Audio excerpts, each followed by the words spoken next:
नमस्कार, स्वागत है आपका बिहार समाचार में। आज बिहार की बड़ी और प्रमुख खबरों पर बात करेंगे। खबरों में अंत तक बने रहें। खबरें अगर अच्छी लगी तो वीडियो को लाइक करते हुए जाएं।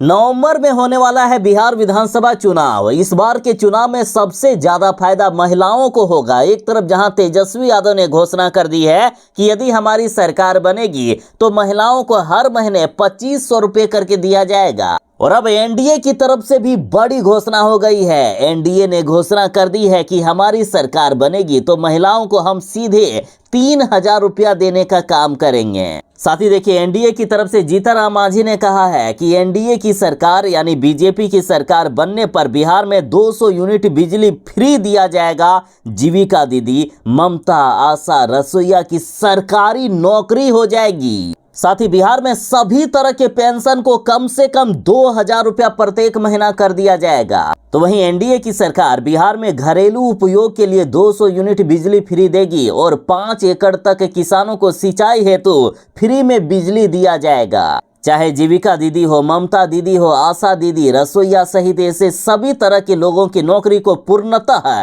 सरकारीकृत कर दिया जाएगा। साथ ही बेरोजगारी नियोजन भत्ता 5000 रुपया प्रत्येक महीने करने का भी प्रस्ताव लाया जाएगा। जीतनराम मांझी बोले कि हम बिहार में माता सबरी सम्मान योजना लेकर आएंगे, जिससे सभी वर्ग के बेटियों को हर एक महीने 3000 रुपया दिया जाएगा। तो एक तरफ जहां तेजस्वी यादव माई बहन मान योजना लेकर आ रहे हैं, तो वहीं एनडीए सरकार माता सबरी सम्मान योजना लेकर आ रही है। बिहार आज देश की टॉप राज्यों में शामिल हो रहा है। बिहार में विकास के बड़े बड़े कार्य हो रहे हैं, तो आखिरकार शराब को क्यों नहीं रोक पा रही है ये नीतीश सरकार? और इसका खुलासा अब तेजस्वी यादव ने किया है। तेजस्वी यादव ने कहा कि सरकार में बैठे लोग खुद शराब माफिया है, ये खुद शराब बेचने का काम करते हैं। साथ ही बिहार की पुलिस ही करवाती है शराब की तस्करी। साथ ही तेजस्वी यादव ने यह टिप्पणी का हवाला देते हुए कहा है कि सरकार में बैठा लोग पुलिस के माध्यम से प्रदेश में शराब की तस्करी करवाती है। तेजस्वी यादव ने कहा कि बिहार में शराबबंदी कानून लाकर सरकार गरीबों, अति पिछड़ों और दलितों को परेशान करके रख दिए हैं। लगातार लाखों लोगों की संख्या में गरीबों को जेल भेजा जा रहा है। तेजस्वी यादव ने आरोप लगाया कि सिलेक्टेड कार्रवाई के तहत सिर्फ गरीबों और दलितों को जेल भेजा जाता है। साथ ही तेजस्वी यादव ने संकेत दे दिए हैं कि यदि तेजस्वी की सरकार बनेगी तो बिहार में शराबबंदी कानून को हमेशा के लिए खत्म किया जा सकता है। वैसे कांग्रेस ने तो पहले ही ऐलान कर दिए हैं और अब तेजस्वी यादव ने भी इशारा कर दिया है। नीतीश कैबिनेट ने कुछ बड़े फैसले ले लिए हैं। एक तरफ जहां बिहार के सरकारी कर्मियों और पेंशन भोगियों का डीए बढ़ गया है, अब इनका डीए 2% तक बढ़ा दिया गया। बिहार के सरकारी कर्मियों का डीए अब 53% से बढ़कर 55% कर दिया गया है। और 1 जनवरी 2025 के प्रभाव से बिहार के सरकारी कर्मियों और पेंशन भोगियों को महंगाई भत्ता अब दिया भी जाएगा। साथ ही गया शहर का अब नाम बदलकर गया जी रख दिया गया है। साथ ही सरकारी नौकरियों की भी बहार आएगी। सहकारिता विभाग में लिपिक संवर्ग में 333 पदों के सृजन की स्वीकृति दी गई है। वित्त विभाग में बिहार वाहन चालक संवर्ग अंतर्गत वाहन चालक के 18 पदों के अस्थायी रूप से सृजन की भी स्वीकृति दी गई। साथ ही बिहार कैंसर केयर एवं रिसर्च सोसाइटी के गठन की भी स्वीकृति दी गई है। साथ ही पटना हाईकोर्ट का होगा कायाकल्प। पटना उच्च न्यायालय में विभिन्न बहुमंजिलीय भवनों तथा प्रशासनिक एवं आईटी भवन, ऑडिटोरियम एवं मल्टी लेवल कार पार्किंग और अन्य सुविधाओं के विकास के लिए 302 करोड़ 56 लाख रुपए की स्वीकृति दी गई है। तेजस्वी यादव को मुख्यमंत्री बनने से इस बार कोई भी ताकत नहीं रोक सकती है। वैसे भी हर एक सर्वे के रिपोर्ट में तेजस्वी यादव को ही मुख्यमंत्री बताया जा रहा है। जनता की पहली पसंद तेजस्वी यादव हो गए हैं और अब तेजस्वी यादव की मुट्ठी में 1 करोड़ से भी ज्यादा लोग आ गए हैं। 2020 में सीएम बनते बनते चूक गए थे, लेकिन इस बार बाजी मारने वाले हैं। देखिए, तेजस्वी यादव की पार्टी राजद ने रिकॉर्ड बना ली है। राजद ने बिहार में 1 करोड़ 7 लाख से भी अधिक सदस्य बनाए हैं। अब तेजस्वी यादव के चेहरे पर रौनक आ गई है, जिस वजह से साल 2020 में मुख्यमंत्री बनते बनते रह गए थे, लेकिन इस बार चुनाव में उस कसर को काफी हद तक दूर कर लिए हैं।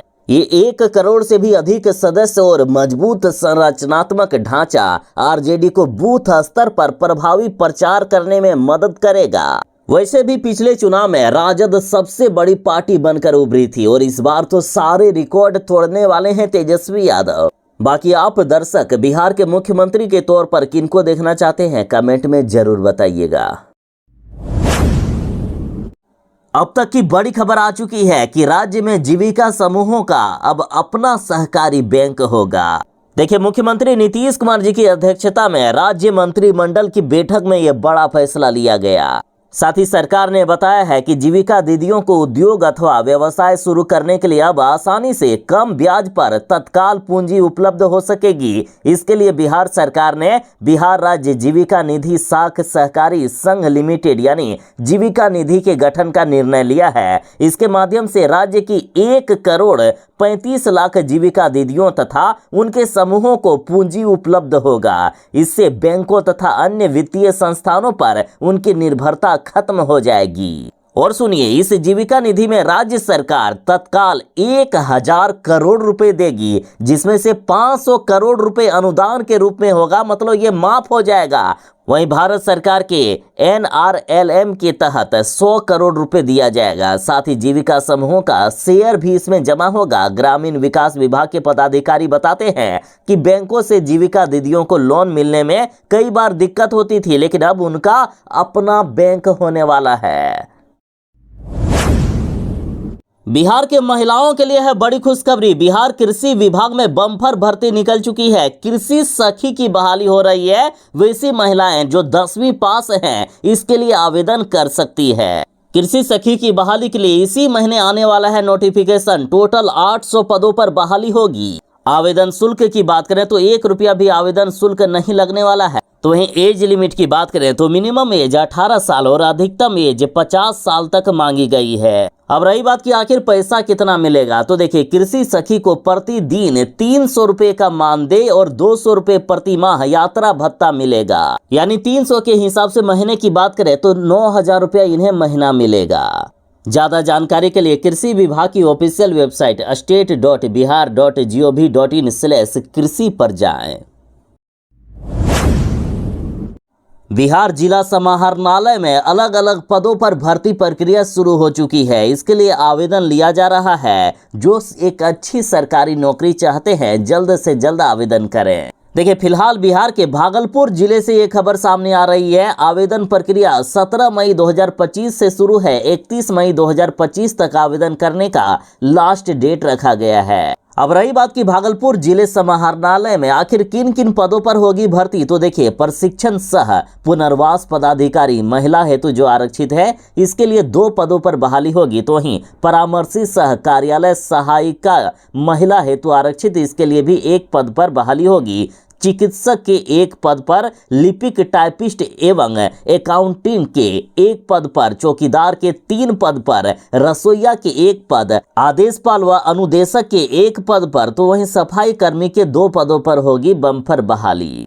क्वालिफिकेशन की बात करें तो चौकीदार के लिए मैट्रिक पास मांगा गया है, रसोईया के लिए 8वीं पास, आदेशपाल या अनुसेवक के लिए मैट्रिक पास, सफाई कर्मी के लिए 8वीं पास, तो वहीं लिपिक टाइपिस्ट एवं अकाउंटिंग के लिए स्नातक मांगा गया है। बाकी अलग अलग पदों के लिए क्वालिफिकेशन अलग अलग है। ऑफिशियल वेबसाइट पर जाकर नोटिफिकेशन को डाउनलोड करें। और इसके लिए अप्लाई जो हो रहा है वो ऑफलाइन हो रहा है। आपको ऑफलाइन अप्लाई करना है। फॉर्म की बात करें तो फॉर्म की दुकान पर भी आपको ये फॉर्म मिल जाएगा, या फिर ऑफिशियल वेबसाइट bhagalpur.nic.in पर जाकर आप फॉर्म को डाउनलोड कर सकते हैं।